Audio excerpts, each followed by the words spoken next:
Selamat bertemu kembali para siswa SMA atau MA yang ingin memperdalam fisika, khususnya bagi Anda yang ingin mengikuti seleksi kompetisi sains nasional, mulai dari tingkat sekolah, dan kalau terpilih akan mewakili ke tingkat OSK. Dan kalau Anda lulus di OSK, maka Anda akan berlanjut ke OSP. Nah, yang saya akan bawakan ini adalah pengantar Olimpiade Fisika. Kalau sekarang disebutnya pengantar kompetisi sains nasional. Supaya Anda memiliki pengetahuan dasar, konsep dasar yang cukup baik untuk mampu belajar sendiri dan menyelesaikan soal-soal kompetisi sains nasional, terutama yang tingkat kota, sebagai seleksi pertama yang akan Anda hadapi. Kalau tingkat kota Anda lulus, mewakili tingkat provinsi, itu artinya Anda adalah sedikit siswa yang terpilih dan dianggap mampu untuk belajar secara mandiri. Nah, nanti di sana Anda akan dilatih oleh pelatih-pelatih kompetisi sains nasional. Ya, saya bukanlah pelatih kompetisi sains nasional. Saya hanya penulis buku pelajaran. Karena itu saya ingin supaya siswa yang dari awal mengikuti kompetisi sains nasional memiliki pengetahuan yang konsep dasar yang sama, sehingga dengan demikian mereka akan mampu belajar secara mandiri untuk bisa sukses dalam kompetisi. Ya. Bagi para guru yang baru mau mulai melatih kompetisi sains nasional di tingkat sekolah, supaya siswanya mampu lolos ke tingkat kompetisi sains kota, mungkin apa yang saya bawakan ini bisa membantu. Oke, saya akan mulai pembahasan. Ini ada dua buku yang saya buat sebagai acuan. Ini dua-duanya tulisan saya. Yang pertama adalah Kompetisi Sains Nasional Fisika Supermaster, ya, terbitan dari penerbit Ramawidya biasanya. Kemudian yang kedua adalah OSN, Olimpiade Sains Nasional Fisika SMA. Ini juga tulisan saya di Presindo, ya, SSCI, Science Series. Oke, jadi saya tidak akan menulis soalnya, tapi paling saya hanya akan bacakan kalau ambil dari dua buku ini. Oke, kita mulai. Pengantar kinematika sudah selesai, ada 4 part kalau nggak salah itu. Sekarang kita lanjutkan dengan pengantar Olimpiade Fisika di topik dinamika partikel, ya. Nanti ada lagi dinamika benda tegar atau dinamika rotasi. Ya, kita hanya dinamika partikel part 1. Ya, yang pertama kita akan mengenal dulu 4 gaya umum. Ya, yaitu gaya berat, gaya normal, gaya gesek, dan tegangan tali. Ya. Karena kalau Anda tidak mengenal dengan baik 4 gaya ini, maka tentu Anda tidak akan bisa menyelesaikan soal kompetisi sains nasional, walaupun mungkin soalnya tidak terlalu sukar. Oke, kita mulai dari yang pertama adalah gaya berat, ya. Gaya berat atau kadang-kadang disebut berat saja, ya. Berat benda maksudnya, ya, tentu berat benda. Karena kalau cahaya tidak punya berat, ya. Jadi yang dimaksud benda di sini adalah benda yang bisa Anda lihat, ya. Bukan hanya Anda lihat, benda yang selain cahaya, ya. Cahaya atau partikel-partikel kecil di atom, nah itu misalnya sinar gamma itu cahaya, itu tidak punya berat. Oke, kita ini benda nyata dan kebanyakan benda yang kita pelajari adalah benda padat, ya, yang ada wujud fisiknya. Misalnya buku, mobil, dan sebagainya. Nah, untuk tahap pertama ini kita hanya dinamika partikel, jadi ukuran dari benda diabaikan, ya. Ukuran dari benda diabaikan. Oke, pertama gaya berat. Apa itu gaya berat? Jadi ini anggaplah ini ada bumi, ya. Ini anggaplah ini ada bumi. Ini pusatnya, ya. Pusat dari bumi. Kemudian Anda taruh benda di permukaan bumi, ya. Ini permukaan bumi, ya. Tanah lah, tanah kita lah contohnya, ya. permukaan bumi, ya, atau dekat dengan permukaan bumi Anda taruh benda, maka benda ini akan ditarik oleh pusat bumi, ya. Jadi garis gayanya ke sana nih. Walaupun dia tidak bersentuhan dengan pusat bumi, ya. Walaupun dia tidak bersentuhan dengan pusat bumi. Jadi ini adalah yang kita sebut gaya berat. Jadi gaya berat itu adalah gaya yang bekerja pada benda apa saja karena ditarik oleh pusat bumi, ya. Karena ditarik oleh pusat bumi, ya. Jadi pusat bumi yang menarik. Nah, sesuai dengan Newton, ada aksi pasti ada reaksi. Kalau pusat bumi menarik benda, maka pusat bumi akan ditarik juga oleh benda, ya. Jadi saya gambar pakai warna merah ini, ya. Nah, ini adalah W aksen, ya. Reaksinya, jadi kedua gaya ini sama besar. Kedua gaya ini sama besar. Ini adalah gaya yang bekerja pada pusat bumi disebabkan oleh benda. Gitu, ya. Jadi kalau ini bekerja pada pusat bumi, ini bekerja pada benda. Nah, yang kita tinjau kan biasanya bekerja pada benda. Ya, yang kita tinjau biasanya ini.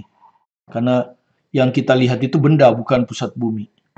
Yaitu. Nah, karena gaya berat ini tidak perlu bersentuhan dengan pusat bumi, maka dia disebut dengan gaya medan. Ya, ini diberi nama oleh Faraday, ya. Faraday ini, ya, Faraday yang terkenal di gegel induksi itu.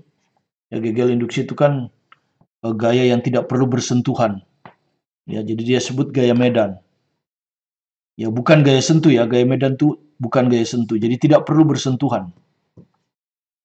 Itu yang pertama. Kemudian besar dari berat benda itu dirumuskan oleh massa kali gravitasi, ya.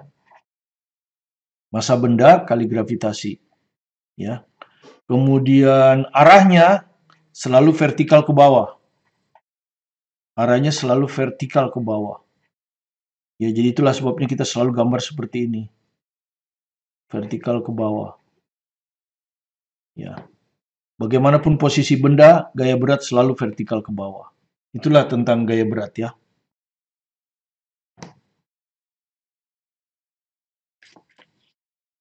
Yang kedua adalah gaya normal.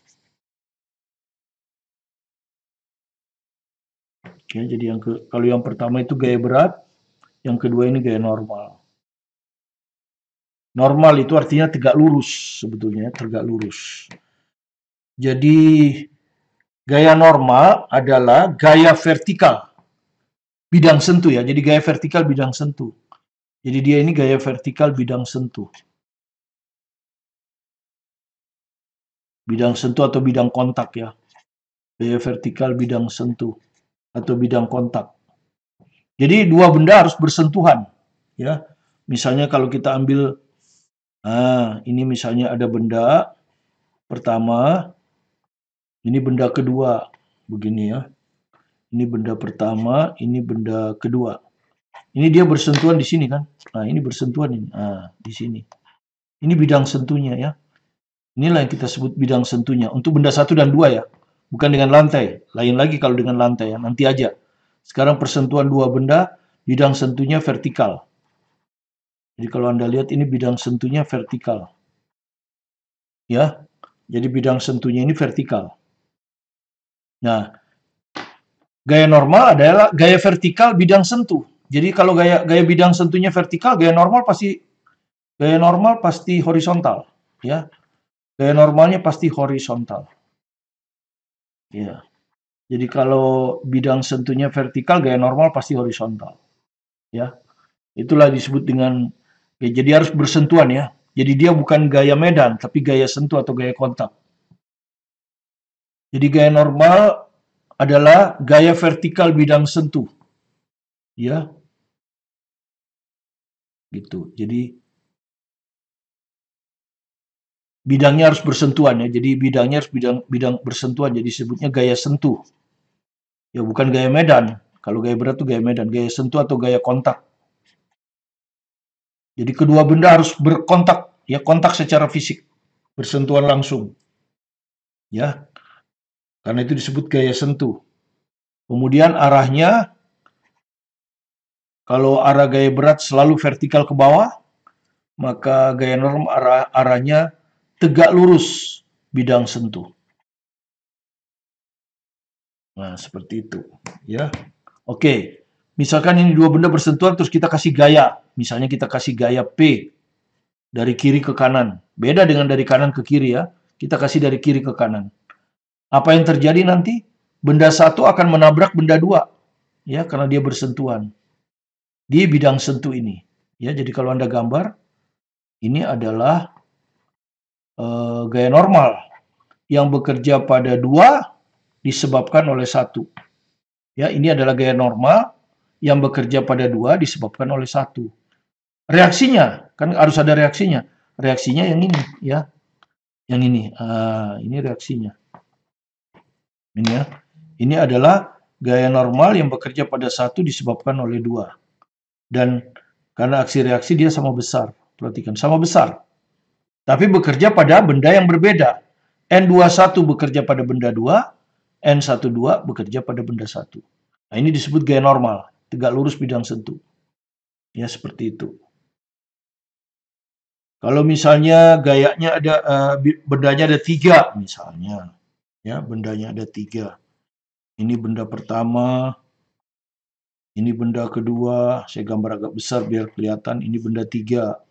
Nah, ya anggap aja ini benda pertama, ini benda kedua, ini benda ketiga.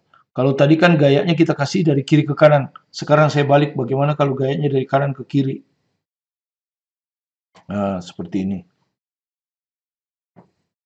Jadi didorong begini. Maka 3 akan menabrak 2 ke kiri kan? Menabrak 2 ke kiri, ini bekerja pada 2. Gaya normal lagi. Gaya normal yang bekerja pada 2 disebabkan oleh 3. Ya, ini bidang sentuhnya.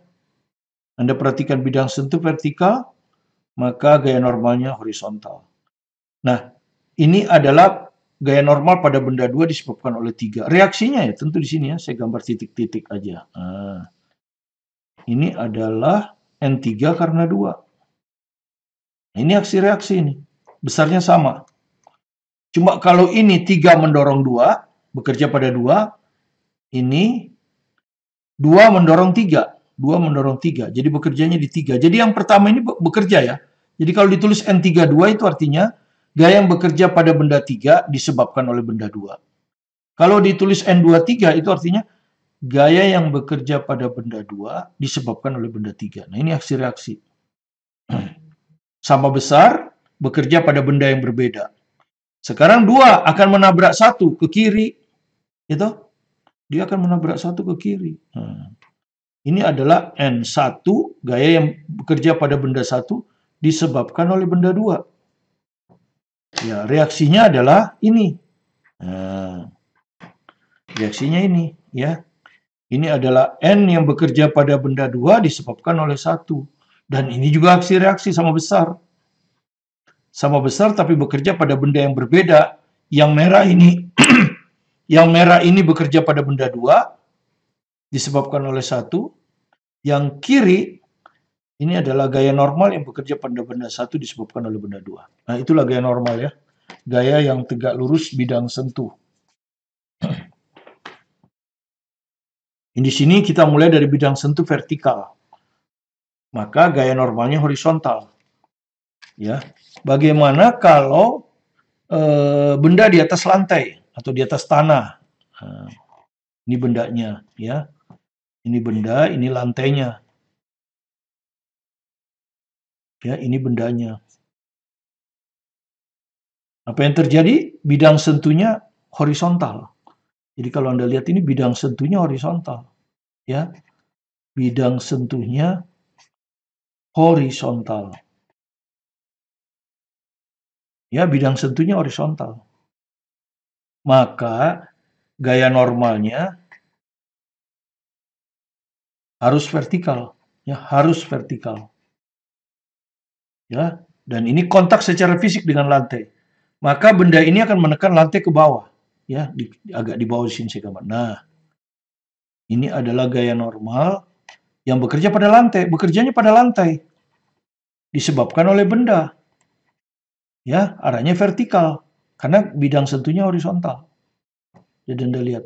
Gaya normal pada lantai disebabkan oleh benda. Kalau lantainya nggak kuat, maka lantainya akan ke bawah, ya, runtuh ke bawah lantainya. Kalau nggak kuat lantainya, ya mungkin keramiknya sudah, betonnya atau semennya sudah kropos, dia akan ke bawah. Nah, sebagai reaksinya lantai akan menekan benda, ya, ke atas. Nah, begini. Ini adalah gaya normal yang bekerja pada benda, disebabkan oleh lantai. Nah, ini adalah aksi reaksi. Sama besar, tapi bekerja pada benda yang berbeda. Ini adalah gaya normal yang bekerja pada benda, disebabkan oleh lantai. Ini adalah gaya normal yang bekerja pada lantai, disebabkan oleh benda. Nah, yang biasa kita tinjau yang ini kan gitu. Yang biasa kita tinjau itu yang ini. Kenapa? Karena yang kita perhatikan bendanya, bukan lantainya. Yang kita perhatikan kan biasanya benda yang bergerak. Kalau lantai kan diam, biasanya kita nggak perhatikan. Tapi di lantai itu ada gaya yang bekerja. Makanya kalau lantainya nggak kuat, ambruk lantainya. Ya, itu gaya normal. Ya, kalau misalnya Anda tumpuk benda, Anda tumpuk nanti ada, kalau kita kerjakan nanti ada gaya tumpuk gitu ya. Seperti ini. Nah, ini bidang sentuh dengan lantai ya, ini bidang sentuh dengan lantai. Taruhlah ini benda satu, ini benda dua. Kalau ini bidang sentuh antara satu dan dua ya. Ini bidang sentuh antara satu dan dua.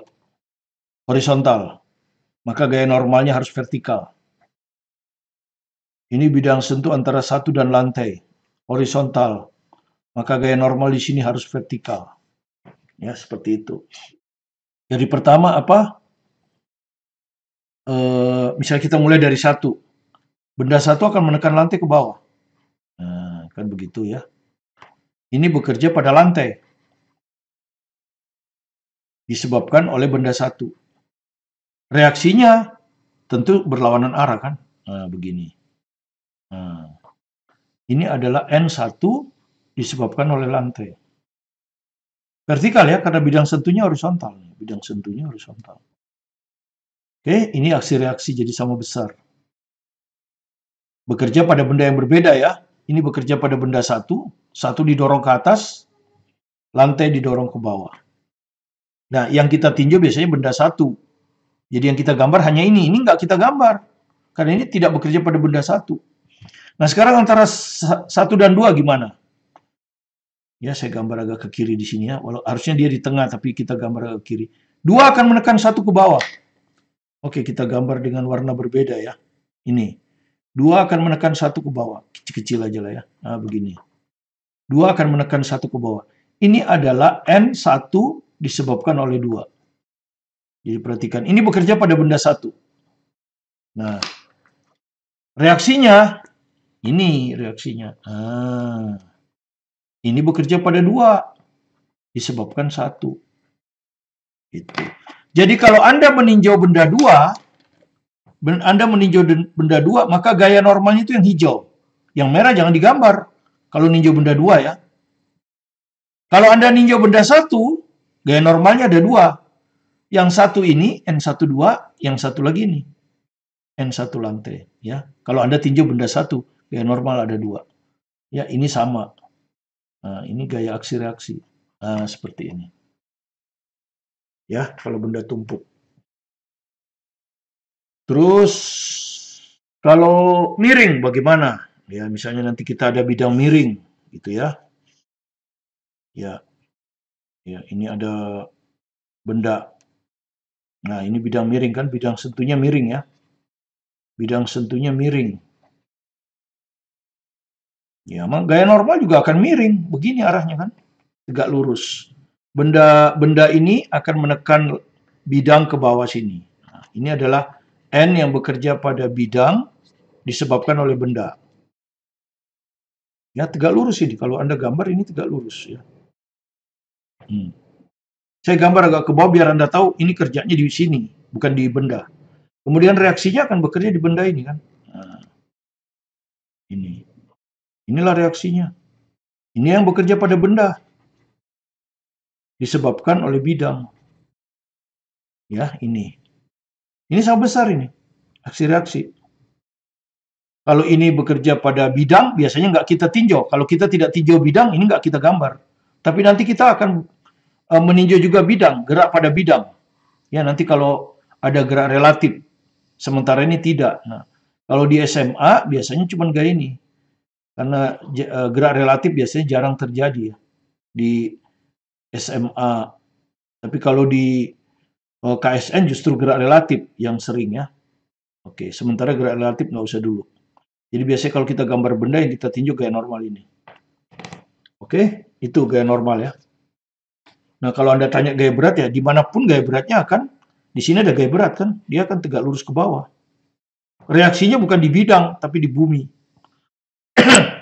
Jadi semua ini juga, berat ini akan tegak lurus ke bawah, ini W1, ini W2. Ya, reaksinya nggak ada di sini, reaksinya ada di pusat bumi. Ya, gaya berat biasanya nggak pernah kita gambar reaksinya karena dia ada di pusat bumi. Ya, di sini gaya beratnya ya begini.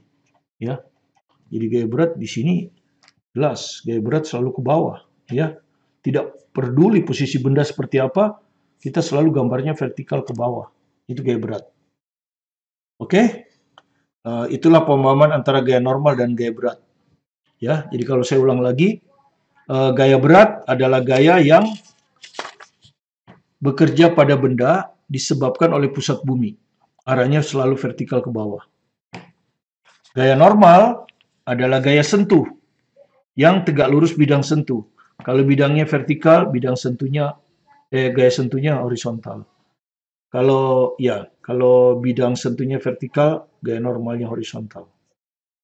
Kalau bidang sentuhnya horizontal, gaya normalnya vertikal. Ya. Kalau miring, miring juga.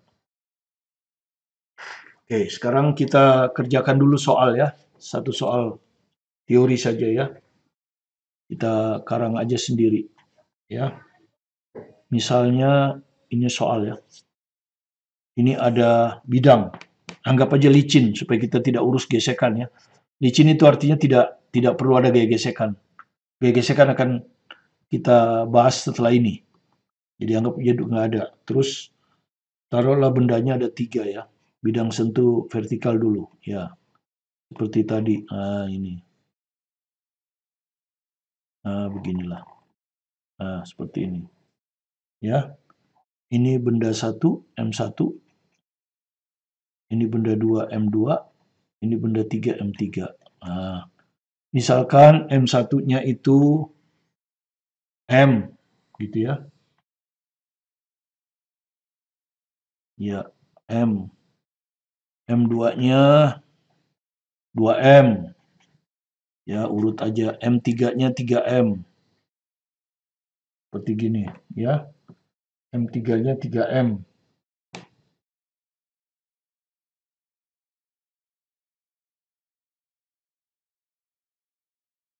Atau jangan diurut lah misalnya. Ini 3M, ini M, ini 2M misalnya begitu. Jadi yang paling besar yang ini ya. Ini 3M, ini M, ini 2M. Oke, kemudian saya kasih gaya P. Ya, anggap aja gaya P ini diketahui ya. Ya, anggap aja P ini diketahui, nggak perlu dalam angka. Kalau soal KSN biasanya nggak dalam angka ya, dalam huruf. M juga diketahui ya. M ini juga diketahui. Nah, seperti itu. Nah, pertanyaannya yang pertama percepatannya berapa? Misalnya diurut aja biar ini percepatannya berapa? Kemudian yang kedua, berapakah gaya kontak antara benda 1 dan benda 2? Benda 1 dan benda 2. Kemudian pertanyaan berikutnya, berapakah gaya kontak antara benda 2 dan 3? Ya. Jadi antara 1 dan 2 berapa gaya kontaknya, antara 2 dan 3 berapa gaya kontaknya. Ya. Ini biasanya kita kasih nama N12. Boleh, N21 juga boleh. Toh ini aksi reaksi jadi sama besar kan. Gaya kontak antara 2 dan 3 bisa kita kasih nama N23, bisa juga N32. Ya, ini juga kan aksi reaksi. Ini berapa besarnya? Besarnya ya. Nah, karena ini licin, maka tidak ada gaya gesek. Ya, jadi kita nggak perlu urus gaya vertikal. Ya, karena gaya vertikal itu sebetulnya untuk nyari gaya normal. Apa tujuan kita mencari gaya normal? Untuk menghitung gaya gesek. Padahal ini licin ya. Licin artinya tidak ada gaya gesek. Jadi gaya gesek tidak mempengaruhi gerak. Nah ini kan geraknya pasti, kalau kita dorong gini kan geraknya pasti ke kanan. Jadi percepatannya pasti A. Percepatan ini A, percepatan A ini A, percepatan ini juga A. Sehingga gaya yang kita perlukan hanya gaya horizontal. Jadi yang kita perlukan hanyalah, yang perlu kita gambar hanya gaya-gaya horizontal. Ya, ini yang kita perlukan. Ya. Yang pertama, gaya P, ya. Gaya P sudah. Kemudian M1 dan M2 bidang sentuhnya vertikal. Anda sudah lihat kan vertikal ini. Maka kalau kita dorong ke kanan, satu akan menabrak dua ke kanan, kan gitu. Satu akan menabrak dua ke kanan. Ini ya. Nah, begini. Ini adalah N bekerja pada dua ya, disebabkan oleh satu.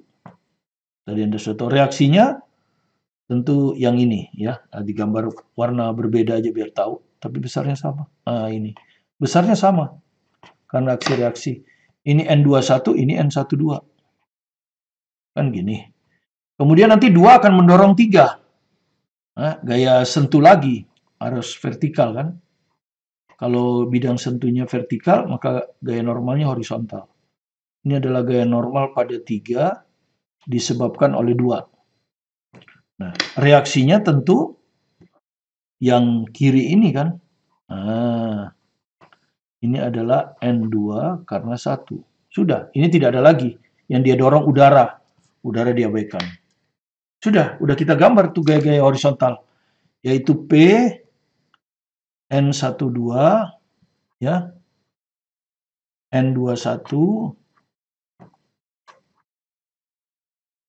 ya. Ini bukan N21, N23, sorry. Ini N2 disebabkan oleh 3 kan. N23, terus N32. Nah, ini gaya-gayanya. 1, 2, 3, 4, 5. 1, 2, 3, 4, 5.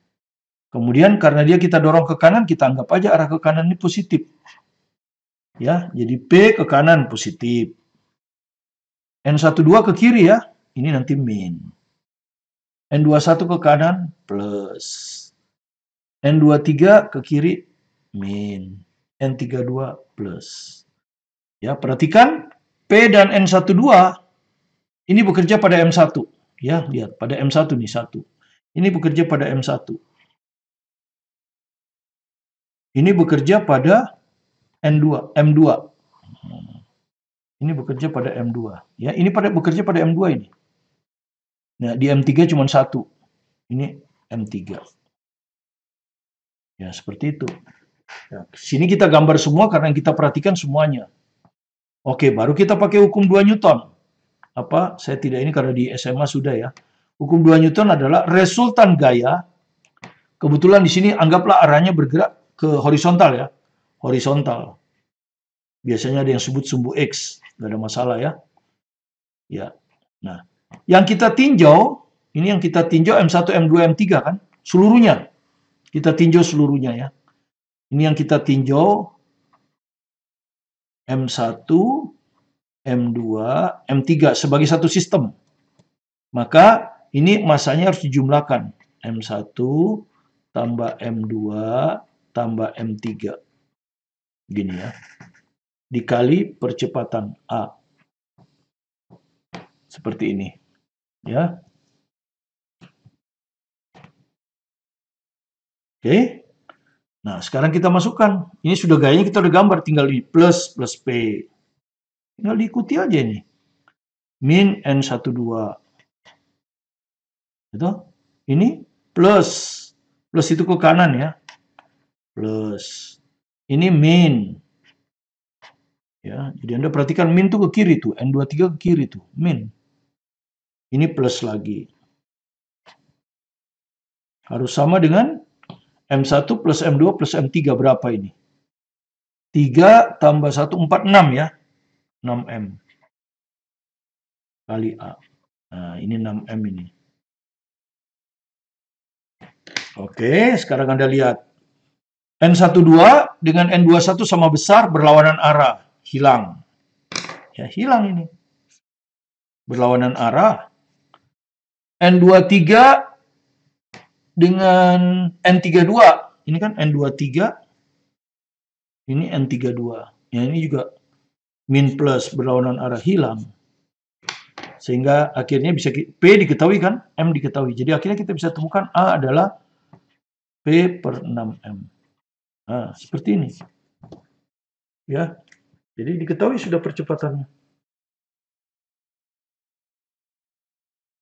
Ya, dalam huruf. Di sini gaya P itu diketahui. Nanti kalau dalam bentuk angka kan gampang. Misalnya ini 12 Newton.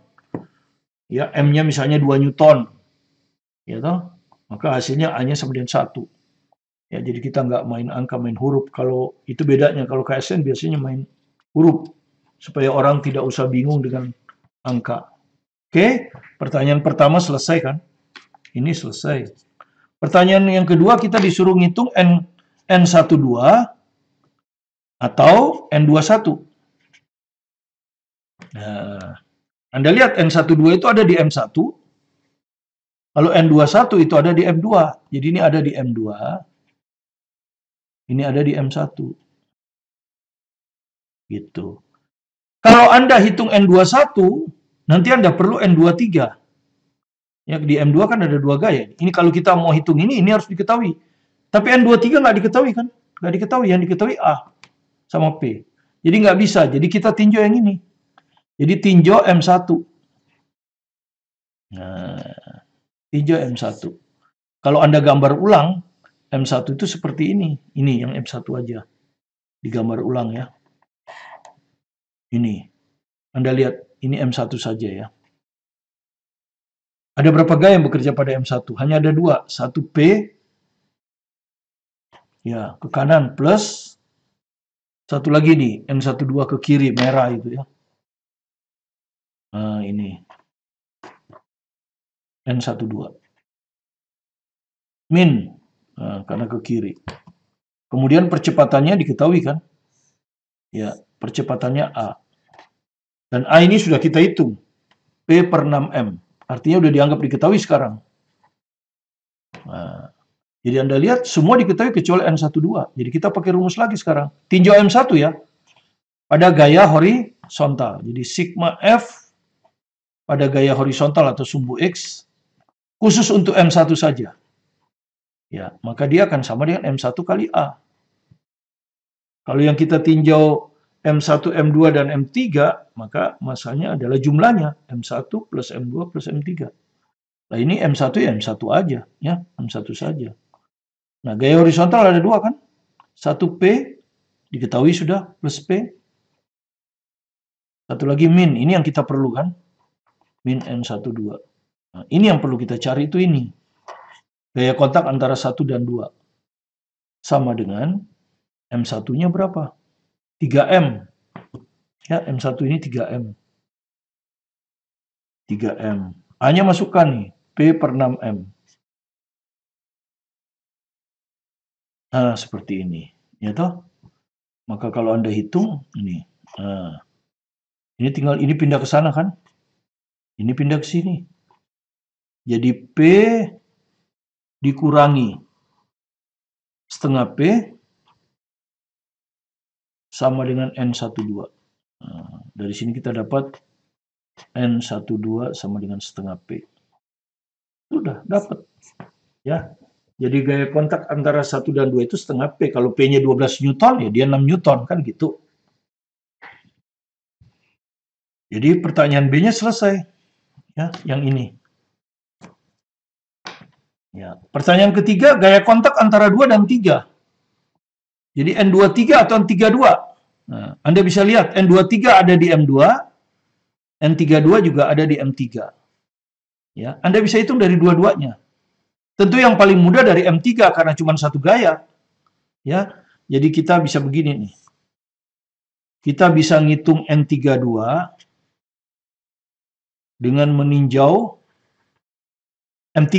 Nah, itu yang paling gampang. Tapi bisa juga N32 ini kita hitung dengan meninjau M2. Dan jawabannya harus sama. Tentu ini lebih mudah. Ya, ini lebih mudah. Oke, kita hitung dua-duanya ya. Pertama dari M3 dulu. Oke, kalau saya salin kecil-kecil aja ya. Saya salin kecil-kecil aja. Ini M3. Hanya ada satu gaya di sini ya. Yaitu N32. Ya, ini.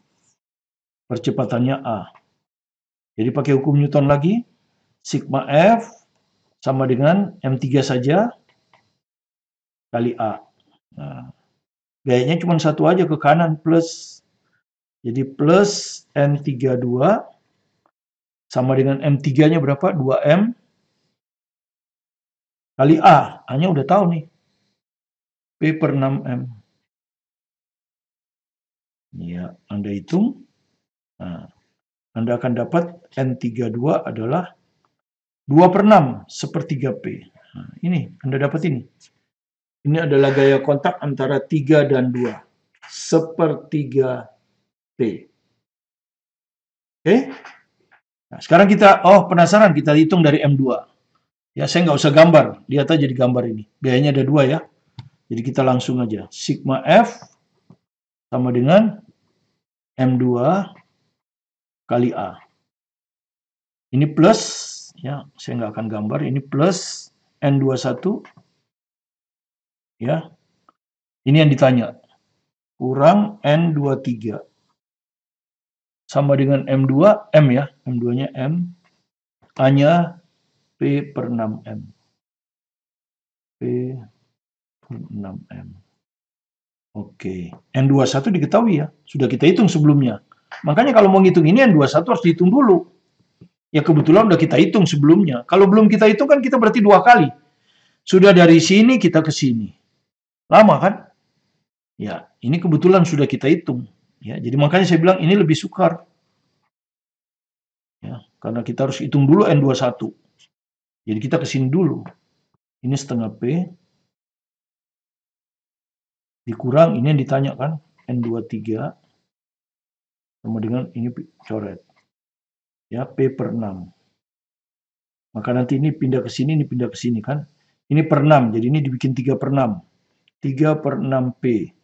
Ini dikurang P per 6. Ini sama dengan pindah ini ke sana.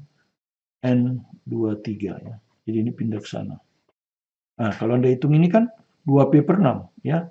Jadi N23 sama dengan 3 per 6 kurang 1 per 6 kan 2 per 6. 2 per 6P. Kalau kita sederhanakan sepertiga P. Sama. Tuh, sama. Cuma ini kan 2 kali kerja. Kalau seandainya kita langsung jawab, ini bisa langsung sekali jawab ya. Setelah menghitung A. Cukup setelah menghitung A. Ini nggak perlu. Ya, kalau mau langsung menjawab ini nggak perlu.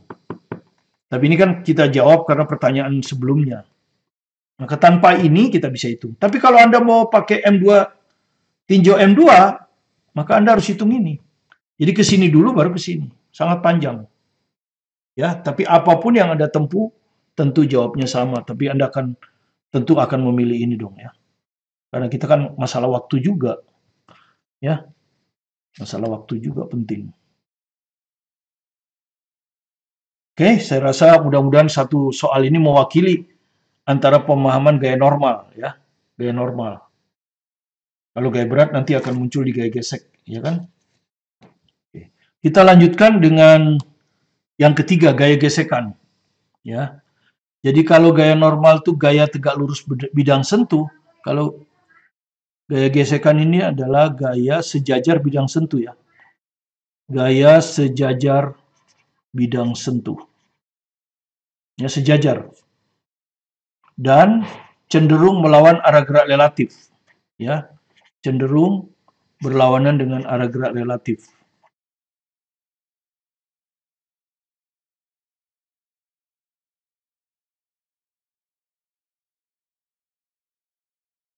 Antara kedua benda yang bersentuhan.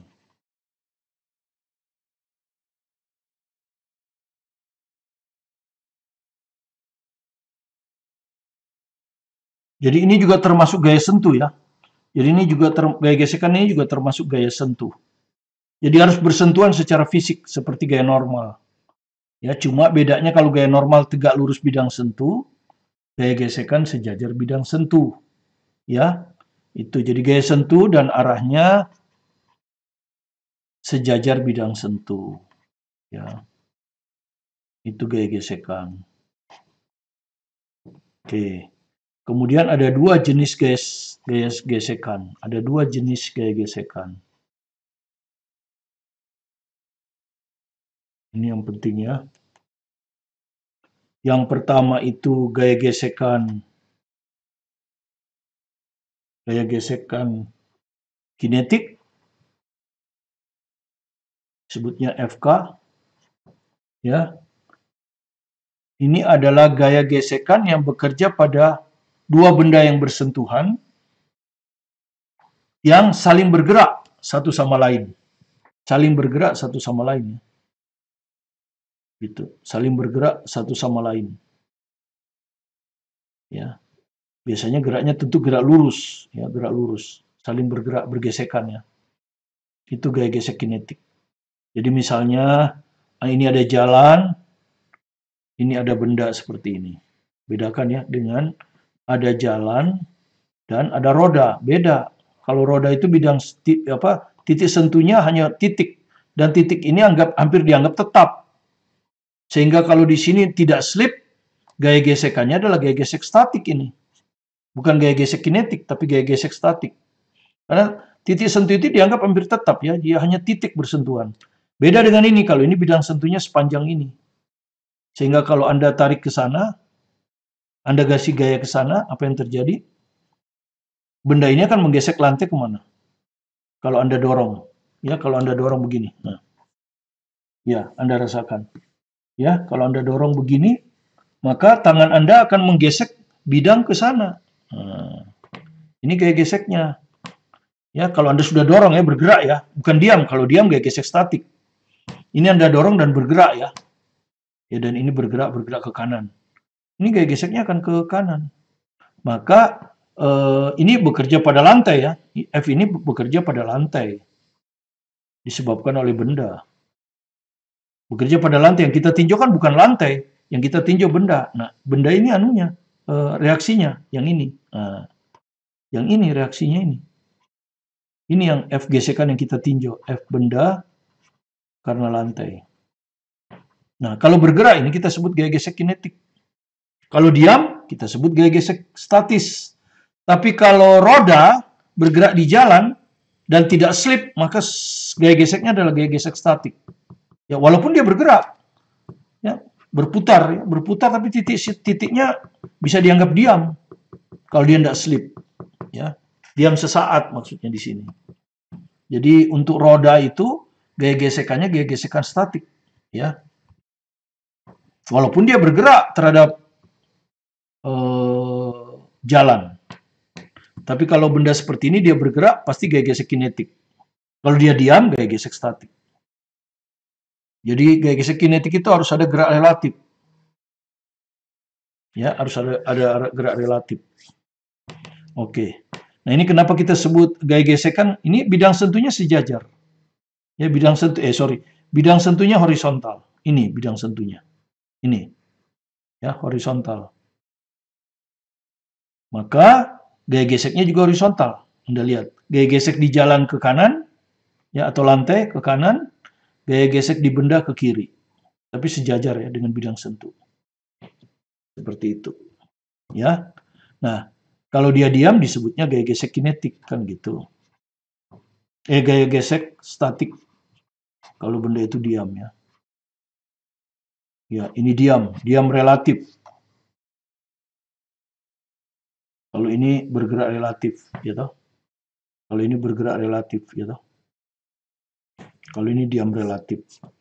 Ya, nah. Terus kalau gaya gesek kinetik itu cuma satu rumusnya mu K kali N.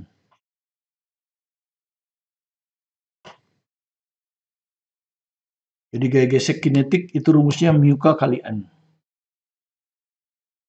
Oke. Ya, jadi kalau gaya gesekan kinetik itu hanya satu, jadi tidak ada kesulitan biasanya. Rumusnya adalah mu K kali N. Mu K itu koefisien gesek kinetik.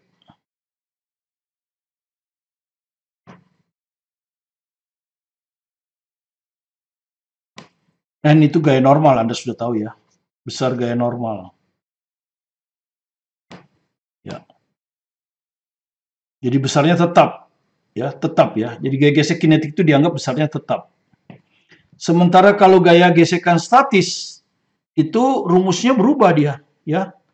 Gaya gesekan statis itu, dia terletak di antara 0 dan mu S kali N. Jadi perhatikan, mu S kali N ini adalah gaya gesek statik maksimum, yang paling besar ya. Yang paling besar. Ya, kalau gaya gesekan statik maksimum ini dilampaui, maka benda akan bergerak. Gitu ya. Kalau bergerak, maka gaya geseknya gaya gesek kinetik.